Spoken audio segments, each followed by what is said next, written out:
J'espère que vous allez bien, j'espère que vous vous portez bien. Et les dirigeants algériens, ils font des déclarations, quelquefois, ça dépasse le mépris, les respects, l'insulte.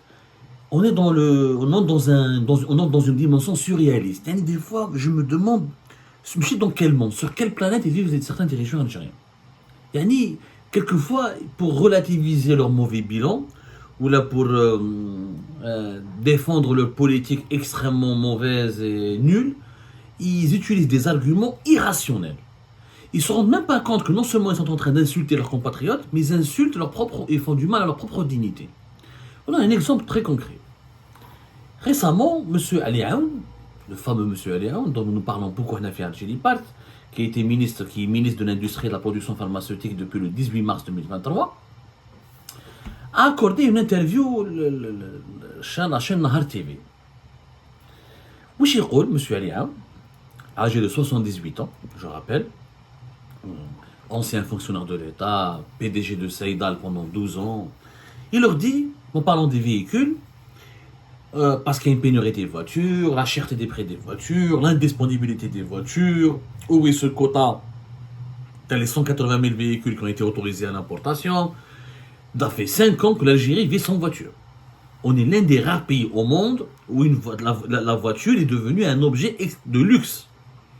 Bien sûr, il y a d'autres pays, des pays arriérés, en famine, en faillite. Mais l'Algérie, vu sa taille, vu son poids, vu sa richesse, vu ses atouts, le véhicule est devenu un luxe inaccessible.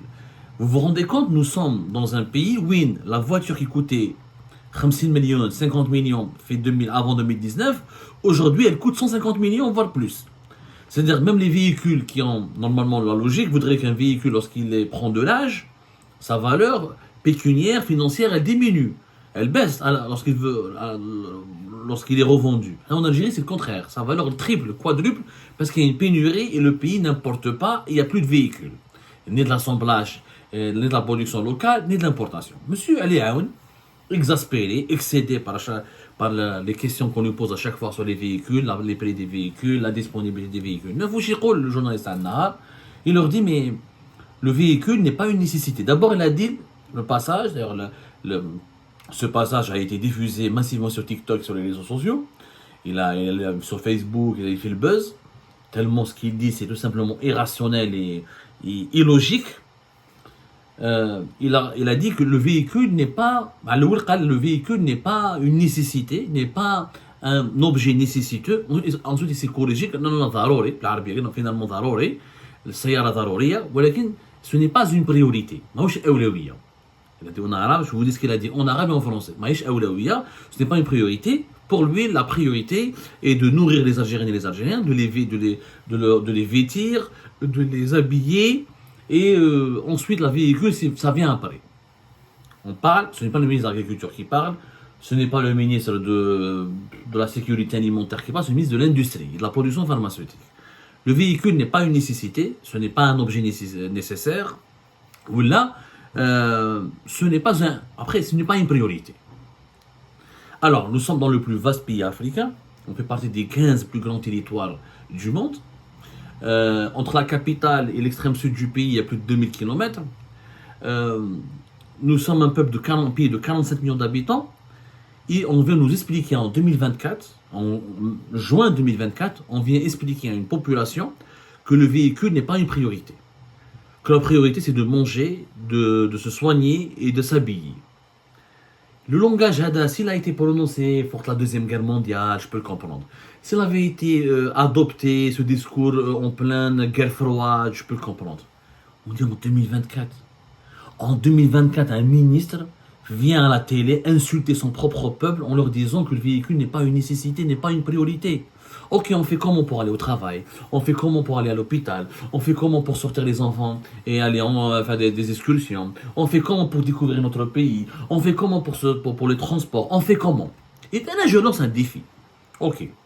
Parce que la politique du gouvernement algérien, du régime Tebboune, est de ne pas importer, de limiter les importations et de ne pas ouvrir les vannes des importations des véhicules neufs comme l'a fait le régime Bouteflika pour ne pas se retrouver avec des factures de 6 à 7 milliards de dollars d'importation comme ce fut le cas de l'Algérie entre 2012, 2011, 2013. Ok, vous ne voulez pas importer des véhicules.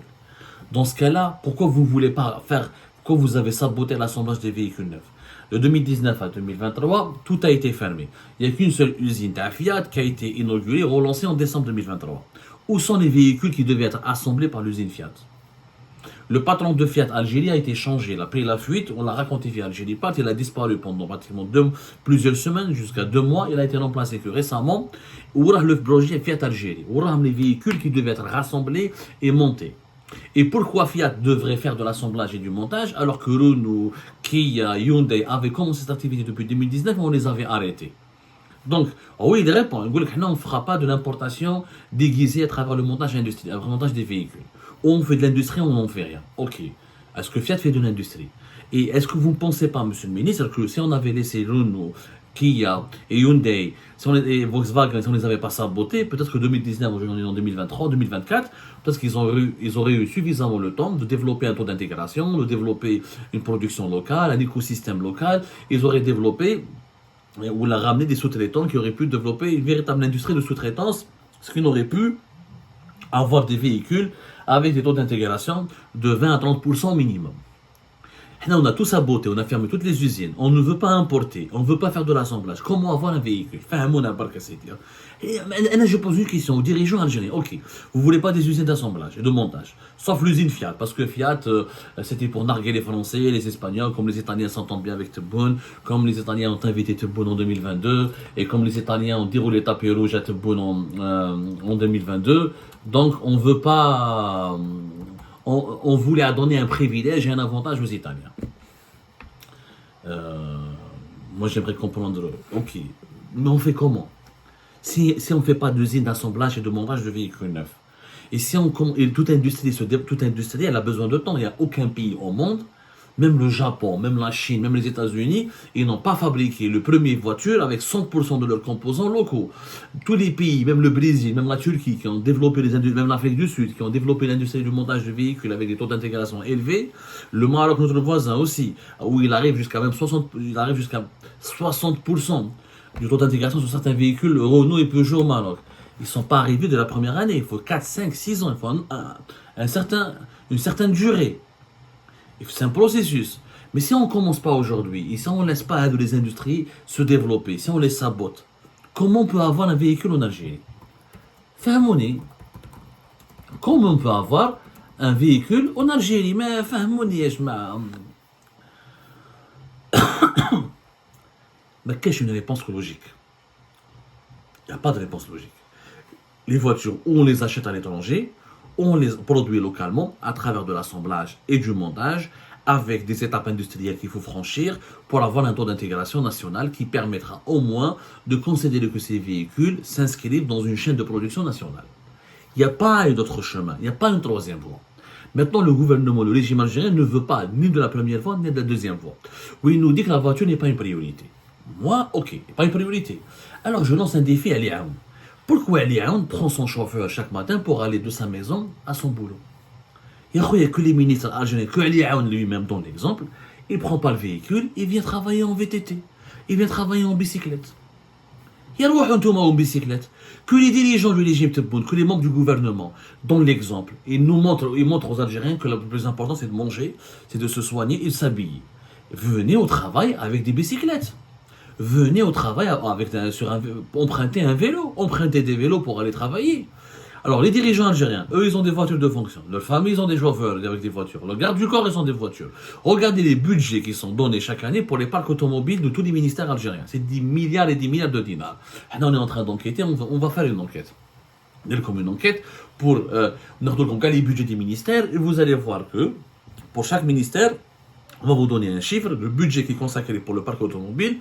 On va additionner tous ces budgets-là et vous allez voir combien ça coûte à l'État et au pays. Pour les dirigeants, la voiture est une priorité. Pour l'armée, la voiture est une priorité. Pour la police et les services de sécurité, la voiture est une priorité. Mais pour le peuple, non, la voiture n'est pas une priorité. Les Algériens savent qu'ils aiment le vélo et les dirigeants aiment les 4x4 et les belles voitures. Ce n'est pas du mépris, de l'insulte et de l'humiliation infligée aux Algériens et aux Algériens. Comment on peut interpréter ce genre de propos, de déclarations et ce genre de politique? Comment on peut classer, dans quelle catégorie on peut classer ce genre de dérive? Moi, il n'y a pas de problème. Vous voulez que les Algériennes et les Algériens renoncent aux voitures. Et ce n'est pas une priorité. Je gagne le vélo. Que tout le monde, qu'on ferme les routes à Alger, qu'en faisant des pistes cyclables, faisant des routes piétonnes et développant le vélo, ou là les deux roues, la voiture, ce sera pas une priorité. C'est pas une priorité. Soyez sérieux. Et on ne peut pas regarder les cortèges de M. Ali Aoun et les cortèges des ministres algériens. C'est quand ils se déplacent, c'est 3 à 5 véhicules. Quand ils vont à l'intérieur du pays, c'est une dizaine de véhicules. Où le peuple algérien, on lui dit non, la voiture n'est pas une priorité. Toi, tu dois aller à pied ou leur prendre un vélo. Mais comment voulez-vous que ce peuple vous respecte, vous considère, ne se révolte pas contre vous, ne vous insulte pas, ne vous maudit pas? Et de gagner des dirigeants algériens donnent le bâton pour se faire battre. Ils font tout ils obligent eux-mêmes la population à les maudire, à les médire. On a tout un exemple. حبسوا انتم الطوموبيلات ما تجوش تخدموا بالطوموبيلات renoncez à vos chauffeurs, renoncez aux voitures de fonction, renoncez au cortège officiel, venez en vélo comme certains ministres faisaient ici dans les pays développés. شفنا احنا des dirigeants dans les pays développés, notamment en Europe du Nord, les ministres prennent le transport en commun, يجيب الترامواي, يجيب البيترو, يجيب le vélo. Faites comme eux. Et en plus, je vous voulez que la voiture ne soit pas un lieu, n'est pas une priorité. Développer. Ces propos auraient été logiques et raisonnables si le régime algérien avait doté le pays, avait doté la capitale Alger d'un métro de 100 km. Je peux comprendre. Le métro n'a fait même pas 20 km, 18 km. Le tramway était kif. Il y a 23-22 km. Qui m'a dit automobile, comment je peux assurer mon transport? Les bus, catastrophe. Il n'y a pas assez de bus. S'il n'y avait pas de voiture, l'Algérie, en Algérie, la voiture, ce n'est pas un luxe, ce n'est pas une nécessité, c'est une obligation. Celui qui n'a pas de voiture en Algérie ne peut pas vivre. Il ne peut pas travailler, il ne peut pas emmener sa famille à l'hôpital au cas où, il ne peut pas nourrir sa famille, il ne peut pas se divertir. On a besoin de la voiture en tout, parce que nous avons des transports en commun catastrophiques. Le métro est uniquement à la capitale et c'est même pas 20 km, c'est extrêmement peu. Le train il est catastrophique, il y a du train mais les retards, les grèves, les annulations et pas toutes les banlieues de la capitale sont reliées au train. C'est la banlieue de Blida et de Raya de côté de Boumerdès à Alger, le Cheval, les Bouzerria, etc. Jusqu'à Zeralda, etc. Oulesh. Donc, jusqu'à Tipaza, c'est très compliqué. Donc, je ne comprends pas. Développer les raisons communes. Dès on a des métros aériens, dès on a 100 km de métro, dès on a 100 km de tramway, on a des transports en commun, dès on a des bus de qualité, qui viennent à l'heure, diminuer le poids de l'embouteillage, trouver une solution pour les embouteillages, pour que les bus ne viennent pas en retard, faites des voies spéciales pour les bus, comme dans les pays développés, les pays civilisés. Oui, je vous dis, il n'y a pas de problème. J'ai pas besoin de voiture. Et puis, il n'y a pas que Alger. Faites un métro à Oran. Développez dans chaque ville des tramways, dans plusieurs dizaines de kilomètres, dans toutes les grandes villes du pays. Pas uniquement dans les Alger, Constantine, Oran, Steve. Donc, développez un peu partout. Je ne sais pas, Derouna un TGV entre Alger et Oran. Chaque une demi-heure ou chaque heure, il y a un TGV. Je ne prends pas ma voiture pour aller à Oran. On a un train à grande vitesse, chaque heure, chaque demi-heure. C'est pour aller à Bdjkif. On a des grands trains pour aller à Bdjaya. On a des trains modernes à grande vitesse, des TGV pour aller à Naba. On dit automobile. Il n'y a pas de problème. On a des trains partout, autour de la capitale. On a des transports en commun de qualité. Mais la voiture, c'est pas une priorité. احنا ما عندناش transport en commun catastrophique. Allez voir les gares routières. Allez voir le nombre d'accidents, le nombre de personnes qui meurent en Algérie dans des accidents provoqués par les bus. Notamment les bus qui rentrent en Algérie, au sud, à l'intérieur du pays. Le nombre de bus qui... Faites la chronique des faits divers. Le nombre des personnes qui meurent sur les routes en empruntant les bus. Tellement les bus sont mal entretenus, des chauffards mal encadrés, de très mauvaise qualité, des pièces de rechange qui ne sont pas changées à temps. Et une catastrophe. C'est des ambulances ambulantes. C'est des ambulances qui font du transport. C'est des morgues ambulantes, pardonnez-moi. C'est des morgues. تطلع في transport كامل بتموت. حنا راك تمسخروا بالجيش الجزائري. ما نقول لك ما تشريش طوموبيل. إيه الجزائري اللي كنلقى دي مترو ايريان، دي تي جي في، دي ترامواي، دي بيس مودرن، دي تيليفيريك. ما يشريش طوموبيل يخبي دراهمو. Il va voyager, il va يتزوج, il va faire acheter un logement, il va penser à autre chose. Mais on l'oblige à ne pas penser à autre chose. On l'oblige. Parce qu'on est dans un pays où nous avons un métro de moins de 20 km, où nous avons des tramways d'une vingtaine de kilomètres, où nous avons des réseaux de transport en commun catastrophiques, où le train ne vient jamais pratiquement à l'heure, où il y a des prestations catastrophiques.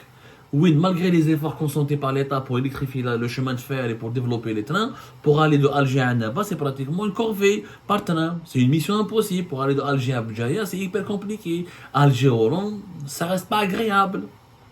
Alors que nous avons tout, on veut développer le train à Tindouf-Béchar, alors qu'on n'arrive même pas à le développer et à assurer son fonctionnement optimal entre Alger-Oran, Alger-Annaba et Bjaïa dans les grandes villes du Nord. Là où se concentre la majeure partie de la population algérienne. Cherchez l'erreur. Cherchez l'erreur. Fahmouna. Donc on ne peut pas insulter les Algériens de cette manière. Chez les dirigeants, il y a le costume, ouais, le ministère, logement fait club des pins, 3 voitures à sa disposition, lui, sa famille et ses gardes du corps. Non, la voiture n'est pas une priorité. Donnez l'exemple. Alors, le métro. Est-ce que le gouvernement algérien peut emprunter le train ou le métro est-ce que les membres du gouvernement algérien peuvent prendre le métro ou le train pour assister au Conseil des ministres? La réunion hebdomadaire des Conseils des ministres. Non. Non. Est-ce que le président de la République peut prendre le vélo et il peut venir à pied? Non. Alors pourquoi on demande aux Algériens et aux Algériens de faire le sacrifice? Ah, les Algériens doivent... En fait, voilà ce que dit Aléa, on a tout compris. Le peuple algérien a le droit qu'à se nourrir, se soigner et s'habiller. Je crois que j'ai le Moyen Âge. On n'a pas le droit à autre chose, on n'a pas le droit de rêver, on n'a pas le droit de rêver d'une belle maison, de rêver d'une belle voiture, de rêver d'une carrière, de rêver de voyager, de s'épanouir. Allez, on est un pays riche. لو كان جينا ان بي اكستريمون بوفر ما عندنا والو غير الصحاري والقحاري والمشاكل وانا بالك on a le gaz, on a le pétrole, on a le phosphate, on a les minerais, on a le soleil, on a la mer, on a la côte, on a le désert, on a la montagne, on a la steppe, on a tous les atouts naturels pour pouvoir être un pays riche, mais on nous oblige à se contenter juste de manger, de dormir et de s'habiller. Voilà ce qu'on nous oblige. Et quand un ministre parle comme ça en 2024, c'est une honte pour lui. À 78 ans, normalement, tu fais preuve de bon sens. Mais j'ai t'as n'importe quoi. ربي يهدي ما خلق.